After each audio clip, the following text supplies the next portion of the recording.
morning. Thank you for joining us for the last in our Winning Ways series. Today's webcast will earn you one NASA PPE credit. To be eligible for the credit, you must be logged in for the entire webcast and answer all three of the polling questions. If you have any questions, please enter them on the right side of your screen. We will get to the questions at the end of the webcast. We are recording the webcast, and the recording and CV certificate will be sent out next week. Our topic today is improving and sustaining your data analytics methodology. Our speakers are Joe Orangel and Kim Jones with Visual Risk IQ. They are integration partners with Automation Services. Joining them is Stacy Tronto, the Chief Audit Officer at East Carolina University. Thank all of you for joining us and sharing your expertise. I'll go ahead and turn it over to you, Joe. Thank you, Lindsay. Appreciate everyone's attendance both in today's webinar and the four that we've done that have led up to today.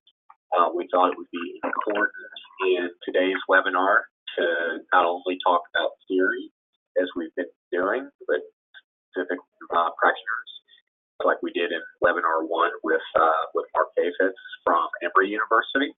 We're pleased to be welcoming Stacy Tronto from East Carolina. The 5 webinars that we've done in the series, again, today we're focused on how to sustain the changes that are necessary in an audit methodology to take advantage of a thoughtful analytics program. And as we've shared already, our body of knowledge, the skills that we think are important to have a successful analytics program. We're focused primarily today on project management, but also some of the change management and strategic thinking that are necessary to keep these changes in place. So our learning objectives for today, we're going to talk more about the reusable techniques for incorporating analytics, specifically through some examples that Stacy will share with us and their analytics related to the ProCard or PCard system. Also talk about the lines of defense, more on false positives, repeat positives, and also false negatives. And then finally, talk about some of the ways to move from analytics to continuous auditing to continuous monitoring. Like I said, we've got a guest, Stacy Officer from Carolina. And Stacy, if we can start with you just telling us a little bit about ECU and your team and your data analytics program. Okay, thank you, Joe. As you can see on the screen, we are part of the University of North Carolina system. It has 17 campuses, and ECU is on the eastern part of the state. We are located in Greenville, North Carolina. We're a doctoral university. We have both a medical school and a dental school. Right now, we have approximately 29,000, or a little bit over 29,000 students. We have about 5,500 faculty and staff. Currently, we have 8 auditors, internal auditors on staff. We report administratively to the Chancellor and essentially to the ECU Board of Trustees. So that gives you some context about the size of our organization and the size of our audit department.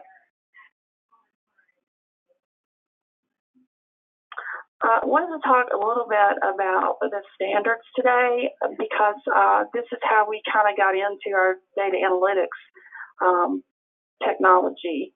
Is every year we have to do a self-assessment, and we do that to make sure we are in compliance with the standards because you have to do an internal quality assurance review. And every time we got to standard 1220, where it talks about exercising due professional care, and you've got to consider the use, or you must consider the use of technology-based audit and other data analysis techniques. This is where we would always say, well, how can we improve our use of technology in our audit process? We were looking at quality and quantity. We wanted to be more effective and more efficient. So that's how we kind of got where we are today with our technology strategy. So if you look at the next slide, I want to talk a little bit about how we changed our internal audit methodology. first we came up with a technology strategy. We said, well, how do we want to do this? Some audit shops or audit departments will have like a data analytics specialist. But the fear in that is you got to remember we're located in Greenville, North Carolina. Sometimes we have a hard time recruiting. We wanted all the auditors to utilize data analytics. So I wouldn't have a person that, that I would lose eventually and have to replace that person, which can be very difficult. So we didn't want just, one person, like I said. We wanted all of the auditors to use data analytics. But then I said, well, how do we get buy-in from that? We've got some staff that are probably going to have frustrations and worries about it. So would be more receptive than others. We were currently using Excel, so we decided, well, let's buy the plug-in Active Data, and we'll start using that for our data analytics. And we started really, really simple. We said, well, every time we do an audit, we've got to think about how can we do 100% of data review, not just sampling anymore, because that's what we had been doing. So we started doing that. And in the meantime, one of my colleagues at UNC Charlotte had used a consulting firm called Visual Risk IQ. And they told us how this firm was helping them with their data analytics projects. And so I met with the consultants from Visual Risk IQ, and they introduced us to this new methodology called Quick Start. And from there, that's how we got more and more into our technology strategy. And rather than just doing simple data analytics, we changed our whole internal audit methodology. So now everybody is using data analytics in all of their audit projects. It's not a process where you check a box. It is a mindset. And so we've moved from using Excel to using IDEA.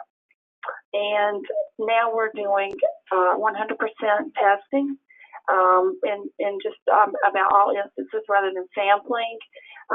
Some people have shown more knowledge of IDEA, so when somebody gets stuck, we'll go to that person and get them to help us. And the good thing about having the consultants there is they'll do the project for you, or they'll give you 2 to 3 hours training so you can do your own data analytics. And the way we got the funding for this is we went in and we talked to our vice chancellor who provides us with our budget. And we said, we really want to step up or amp up our data analytics project. We told them about the Visual Risk IQ consultants, and so we got one-time money. And from there, we just really produced a really good audit report. And the thing you have to do is you have to show management the return on the investment. So we were able to tell our story to the audit committee and to senior management about how we were using data analytics now. So to wrap this up, we have really just changed our whole methodology at East Carolina by using this Quick Start methodology. So the consultants introduced us to visual reporting because we hadn't even thought about that. So now we were doing some continuous auditing, and now we have moved in to continuous monitoring using this Quick Start approach. So we've even done even more with our data analytic program by the technology approach that we took. Hello, everyone. I would like to launch our first poll. Please remember that you have to answer all 3 questions to receive your CPE credits. I'll give you a few minutes to answer the questions.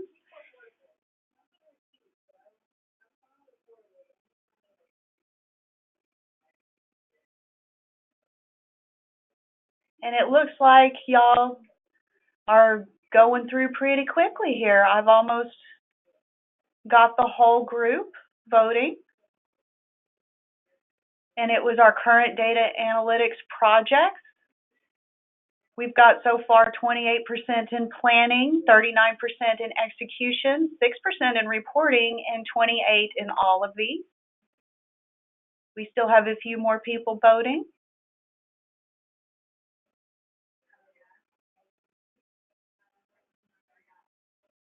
I'll close the poll in about 15 seconds and share the results.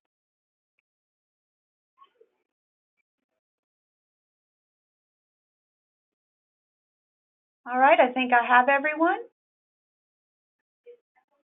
And I'll share the results so everyone can see. And I will turn it back over to our speakers. Most of you are familiar with this. In East Carolina, we actually use this every July when we have new members come in on the Board of Trustees. We sit down because they ask the question, how do we know that everyone is talking to each other and the internal controls are sufficient across the organization? And how do we know that our enterprise risk management is working? So we share with them this 3 lines of defense model. So we show how operations management, your compliance, and your second line of defense people, and then internal audit, and then you've got your external audit and your regulators, how we all work together. But the way data analytics plays into this is, as internal audit, we have taken it upon ourselves to share with other compliance officers and risk management and financial control officers and security how we're using continuous auditing, and also how our continuous auditing application can be turned into a continuous monitoring application. And that's one of the things we're going to share with you today is how we use our ProCard. But also, we're helping the first line of defense because there are policy and procedures that you have to follow, and we can take the data analytics and use it to show how we are actually in compliance with their policy. So analytics really plugs in very well with this model, and that's something you might want to consider if you have to talk to your senior management or to your boards of how analytics can play into the 3 lines of defense model. So the project we want to share with you today is our ProCard project, where we took something that we were using for continuous auditing and turned it into continuous monitoring, where we actually turned this application over to our PCard compliance officer. For those of you that are not familiar with PCards, because sometimes when I throw that term out there, what is a PCard? It's nothing more than a university purchasing card.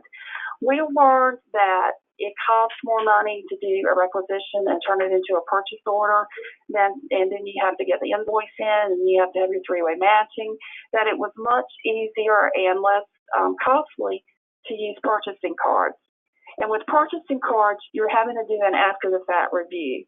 We saw a lot of abuse at other universities and other companies, so we had to make sure we put the proper internal controls in place. So we approached the management team, which is our materials management department that is responsible for the purchasing cards. And we knew they were doing a very time-consuming manual review. They were using a lot of different Excel spreadsheets when they were looking at the transactions that had to do with the PCards. Now, transactions are going to be normally very high volume and low dollar transactions. So they were very receptive to this project. So we brought them in on the front end and got their input, asked them what kind of things they're looking at, how we can help. And so we sat down with them and went through what are the questions that you would like to ask by using data analytics and visual reporting. And we're going to get into a little bit more of that in just a few minutes. So our second polling question wants to find out what kind of tests most folks on the webcast are doing today.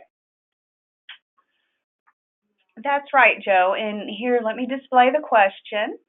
It is our next data analytics project will focus on A, mostly measurements of policy compliance, B, mostly operational improvement measurement, like preferred vendor compliance, C, both compliance and operational performance measures.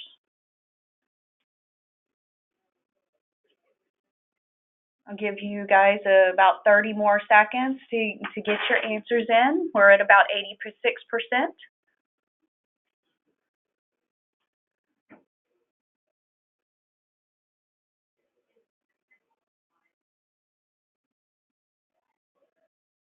All righty.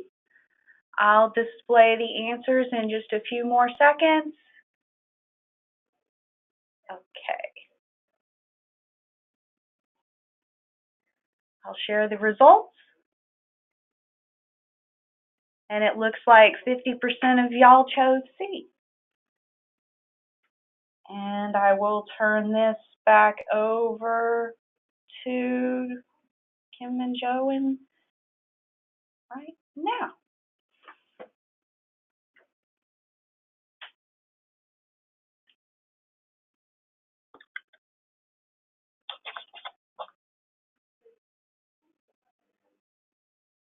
Okay. So finally, data analytic projects are not without their challenges. I don't want you to think it's just as simple as just, hitting a key on your computer and everything just spits out. So we did have some challenges, and we want to kind of go through those. So maybe, if you're starting out a new project or doing a new data analytics technology, you can see some of the steps that you're going to have to think about, and maybe we can give you some tips that will help you with your data analytics technology strategy. First, you've got to obtain management buy-in. If they don't buy into it, there's really no need to do it. You don't want to spend the time and the money in building something that somebody's not going to use. So you've got to be really sure that management is going to want to use this, because I've heard people that have built continual monitoring applications for people, and it was a really good project, but they didn't use it. So you just can't answer the questions about P cards just from looking at a single P card statement. So you want an actual user working with you, and you want to walk them through things, and you want to hold their hands, but you've got to give them clear, rapidly understandable analytics. You can't just build an application and just sit them down and let them go to it. You want to show them what they can do with it. For example, the first thing the user told us is, well, we want to be able to look at splitting transactions. And what splitting a transaction means is a person has a certain limit. Maybe they can spend $5,000 on a transaction, or they can't spend over $5,000 on a transaction. But something might cost $6,000, so they would split the transaction up so it would come in at $3,000 and $3,000. Well, that's a no-no. That's against policy and procedure, because that's considered overspending. And we know that our compliance officers spend a lot of time having to take multiple spreadsheets and comparing things and look at the and do like a split limit test. So that's kind of the first thing we built in the continuing monitoring project, and then we showed her how it could be used. So we really got the buy-in from that. Other things, we were able to show is, well, who's using their purchasing card over the weekend? Because most of the employees that are using the purchasing card are hourly employees, so they are subject to the overtime federal laws. And we were able to see who's purchasing things on the weekend, and the compliance officer is more looking at that from, well, are they buying something for personal use versus work? But as internal auditors, when we were looking at it is, okay, they're out working on the weekend, are they getting paid overtime? And we really had a rude awakening with this whole continuous monitoring project with the P card, where we could actually see employees that were working on the weekends and not putting their time down. So we were able to move over into another compliance area, which had to do with payroll. The next thing we had to do was get the right data. Now for this project, that was fairly simple, because we get the data from the bank. We have a bank that we contract with that helps us with the university purchasing cards. So there was really one file with several fields in it, but that data was easy to get. But sometimes getting the data can be very hard. So that's the other thing you have to really think about, is how do I get the right data? There are sometimes politics that get into play. Sometimes it's very technical. You have all these tables. You don't understand the data. You're going to have to work with an IT person. You're going to have to work with the user. You're going to have to sometimes want to get data out of systems that they normally don't give people access to. For example, our travel system here is used to do our travel. However, it feeds into our ERP system, and we can access the data in our ERP system, but not all of the data in the travel system is sent over to the ERP system. So you kind of get into politics there and how the organization, and this is where your consultants can really help with this, like Visual Risk IQ. They've worked with so many different types of data. And I'm going to let Joe jump in here because you can really explain getting the right data and bringing it back and joining it and talk more about the data. And Kim might want to jump in too. So Joe, did you want to say something here? I did, Stacy. Thank you. The point that I wanted to make relates to both getting the right data and that management buy-in. I want folks to understand the support that we were able to get from materials management as it related to answering the hourly employees working on the weekend. The point is that when you look at the credit card statement, the paper statement from the bank or the Excel file that we download from the bank system, there's no information in the bank's records that tell us whether that's an hourly employee or a salaried employee. And all about getting the right data is making sure that we were able to identify which of those transactions that were weekend transactions, which of those were done with an hourly person.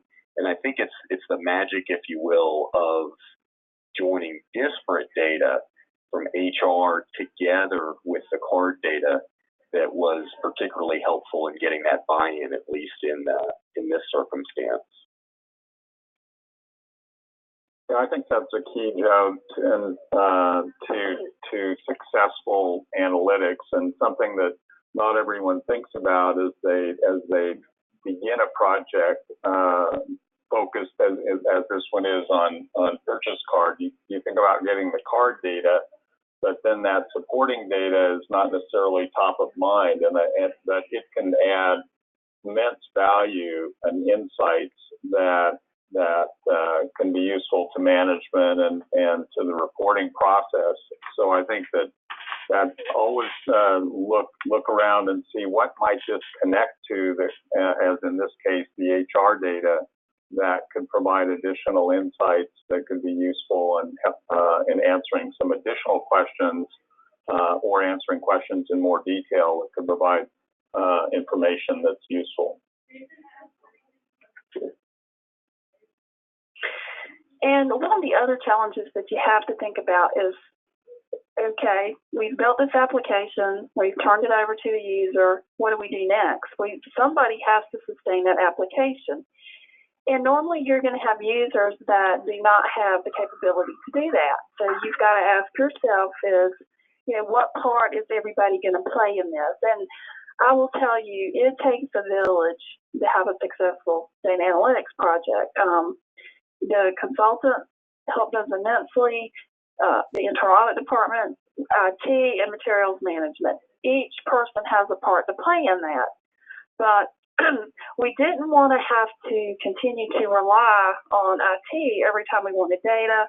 And so the consultants helped us automate that process. And so now we just, we extract the data. The internal audit department does. We do that for the materials management ProCard compliance area. If they were able to do it, we would turn it over and let them do it. But what we did do is we sat down and we wrote out the roles and responsibilities of each person or each area. And we met and we talked about it. And again, it was a team effort and everybody had their input. And we said who was going to do what. And we all agreed on that. And we've got that documented. So, you have turnover in the department, you've got your documentation there that talks about this is how we're going to sustain the application. So every month, internal audit will extract the data, we'll upload it or upgrade the continuous monitoring application, and then are in constant communication though. Like I said, we try to automate it as much as possible, But we continue to communicate and talk about it. You know, we call and we say, is the application working correctly? Are you seeing anything that looks a little bit hinky? You know, is something falling outside that we need to think about? And so it's just a constant communication. So once you do all this work and you get the continuous monitoring application in place, you know, it has to be sustained, because you don't want, again, to let all this work fall by the wayside and nobody uses the application. So that's another thing you really need to think about, is how are we going to sustain the application and who is going to do what? And I would highly recommend that you document the roles and responsibilities, and you have everybody commit to that roles and responsibility. A thought that I had, Stacey, in this regard, and it kind of harks back a little bit to the getting data, but sustainability also depends on people's confidence in what you're doing. And I think that one of the early ways that you can do that harks back to the getting the data is control totals. If they can depend on what you're doing to tie back to the things that they are aware of on a regular basis from other reports that they get, then that will give them increased confidence that the insights that you're providing with your analytics are indeed the insights on the data that they see every day in other aspects. So I think that those control totals is something that are very important in sustainability and part of the documentation that can be very useful. Exactly, and that is part of what we did put in our documentation. We have it mapped out, how to extract the data, how to upgrade the continuous monitoring, or not upgrade, but refresh the data in the continuous monitoring application, and how to check and make sure the data is correct. And again, the consultants were invaluable in that whole part of the process, because this is what they do. And I think the materials management department has really become to rely on this. In fact, we've had some other people in other areas to see what we were doing, and now Financial Services has come to us and asked us to build a continuous monitoring for the AP or accounts payable data. And again, we're working with Visual Risk IQ to help us with that as well. So it's been a great collaborative effort. Another challenge that you might have, and you've got to really think about this too, is false positives versus false negatives. So what a false positive is, if you're in the statistics, that's going to be like a type 1 error.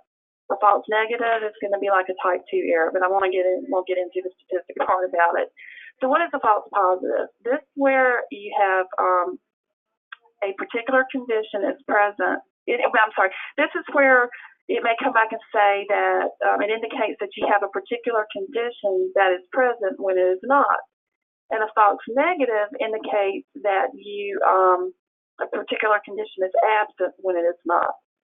So I want to just kind of give you some examples of those, but it's really important to consider these when you're building these types of applications, because you don't want to miss a genuine issue or error. But what is the cost of identifying things that really are false positives? And Joe and Kim, please jump in anytime if you want to with some of this. But here are some examples over to you that, like red flag words. When I was talking to Joe earlier, he brought up a really good one. You know, red flag words to us in the PCard or the ProCard is clothes and jewelry and toys. So we have a screen built that we can do searches for those words, because you're thinking, well, why is the university buying clothes or jewelry or toys? Well, some areas, yeah, that's going to make sense. Like, for example, toys. We have a lab school here, and so we buy toys for the children to play with during the lab school. So if we see that the lab schools purchase toys, you know, that's going to be like a false positive to us. But if we see Financial Services has purchased toys, we're going to look at that further. And Joe brought up a really good example, like for somebody, they might put in bar for Barnes and Noble, and when you see it and it comes up bar, you're going to think, oh, what is this area doing purchasing alcohol? So you don't want to have it so tight, your continuous monitoring application written so tight that you have all of these false positives and things like that. You got to have some flexibility in it. And some of these things you're just going to know because you're going to know the data and you're going to know what you're working with. Another example that I can think of that was really telling to me was suspected duplicate disbursements or duplicate payments. For example, when they're paying travel per diem, we would try to do a duplicate disbursement test, and I kept seeing all these $8, and I'm like, well, what is that? And then it hit me. Well, we reimburse per diem most of the time to the people traveling, and every time I see $8, it's probably for breakfast. And then I looked at the code, and it was for breakfast. So those are the types of things that you're going to want to do some programming to, so you don't have all those false positives in there, and that'll save you some time. But again, you don't want to miss a real issue or error. For example, let's talk about false negatives. That is where, and I think that is the biggest place that you could miss a really big issue. And remember, that is where a condition indicates that a particular condition is absent when it is not. And here's an example, and I got to say, I never thought about this, but the consultants were the one that brought this up and shared this with us. But when you're thinking about split transactions, we were just thinking about split transactions across one card that belonged to one card holder. We never thought about that somebody could be in a department and take multiple cards and split a transaction. And so we were not testing for that. So that's an example of a false negative. Joe, do you have any other examples or anything else you want to say about false positives?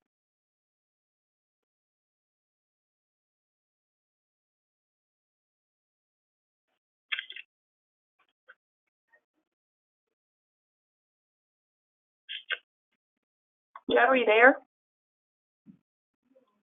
Sorry, I was on mute there. Thank you, Stacey. What I was saying is, I think this is where your approach at ECU of having everybody on the team be comfortable with data analytics and understand the business questions, even if not everyone has the same level of technical expertise from a coding standpoint. This is where a knowledge of the importance and relative effort to reduce a false positive or reduce a false negative is helpful.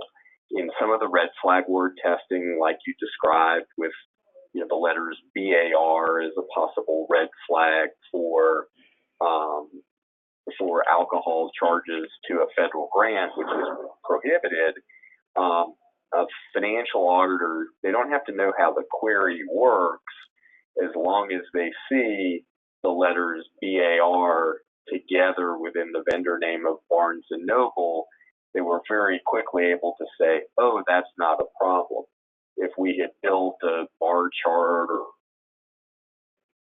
cardholder name Chris had, $500 worth of bar charges, and we didn't have the vendor name for them to see all of these bar charges, then they would have been very alarmed. But I really admire the capabilities of your financial audit team and how quickly they were able to determine the false positives and flipping that. The same thing with the false negatives, when Kim and I would talk about how we could change the code to be more precise or redo an idea script to have something show up in a separate table.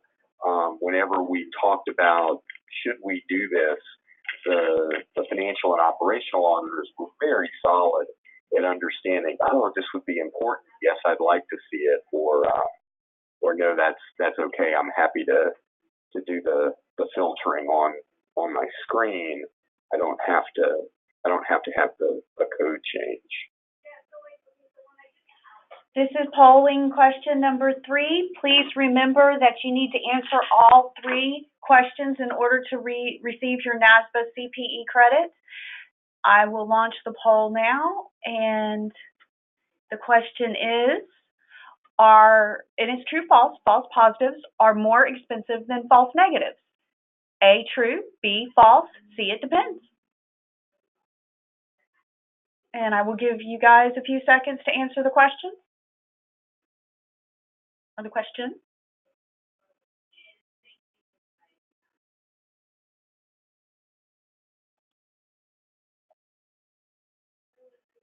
I'll share the results in about 30 seconds.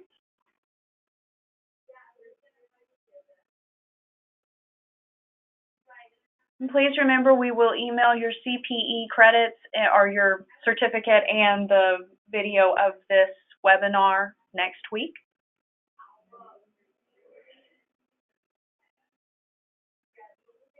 I need to close the poll in about 10 seconds.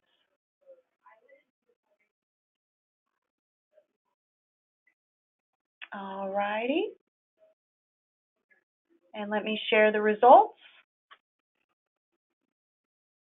And I will turn it back over to Stacy, Kim, and Joe. Anything else, Kim, before we get to our third and final polling question? Whoops.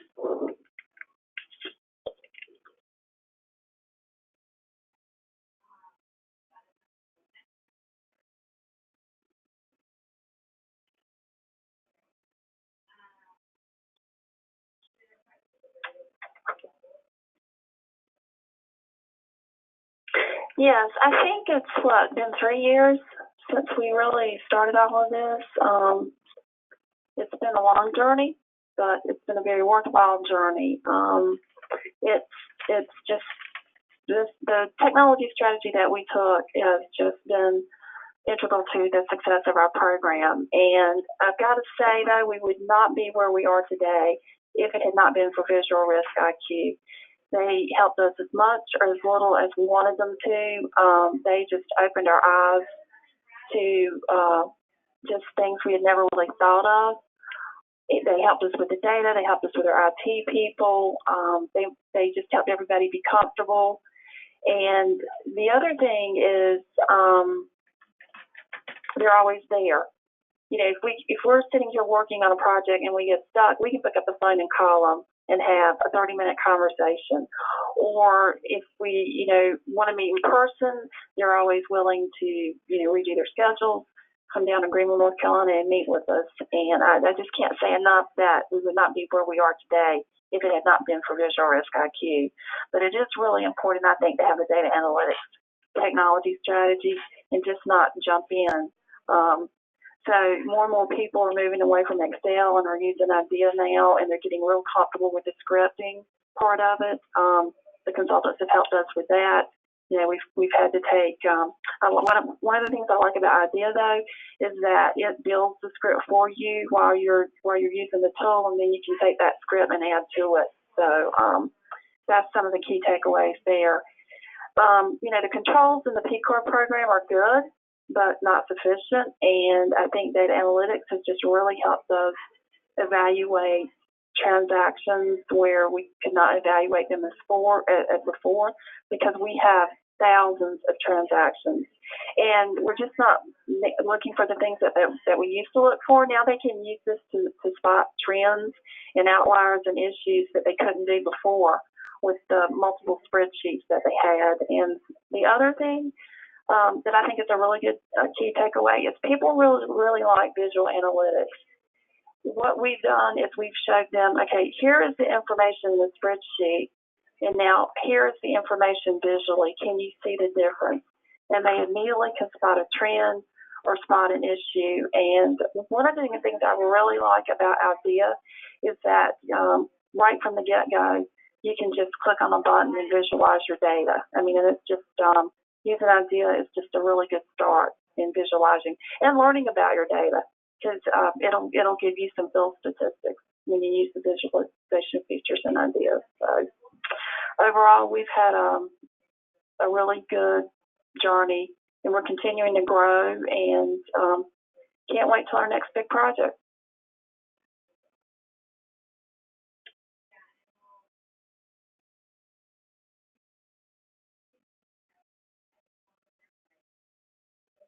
Just wanted to say thank you. Stacy. Go ahead, Kim. Oh, I was going to say thank you, but also I just think it is a journey, and I think that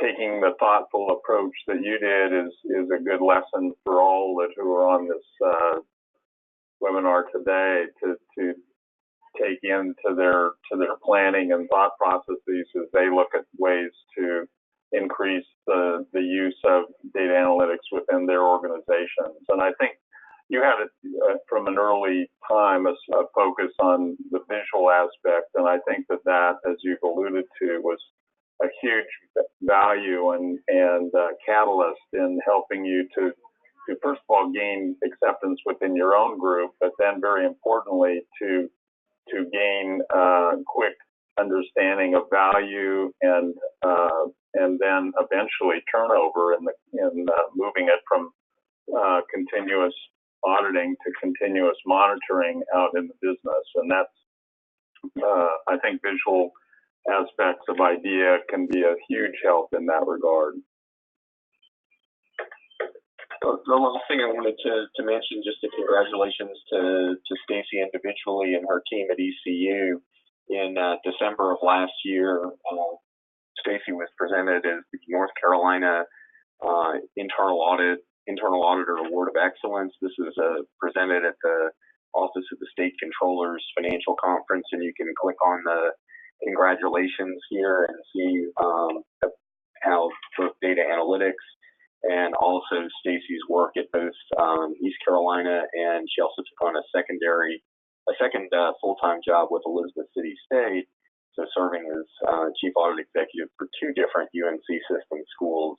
The combination of the dual hat role and her leadership in analytics, both at ECU and the UNC system, helped get some wonderful and well-deserved recognition for her, and gives us something all on the call to shoot for. And with that, we'll make sure folks see the link, and then we'll turn it over for questions. Joe, I'd wants to contact me directly. We'll be glad to talk with them more about our data technology strategy and some of the things we're doing with data analytics outside of the webinar.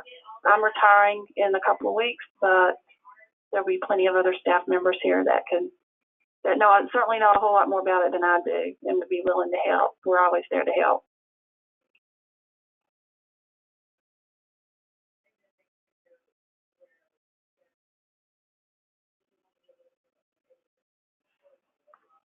All right. I would like to thank Stacy and Kim and Joe for joining us today for this webinar. And if you have any questions, please send them to the marketing@automation.com. And I'm very glad you joined us, and have a blessed weekend. Thank you so much.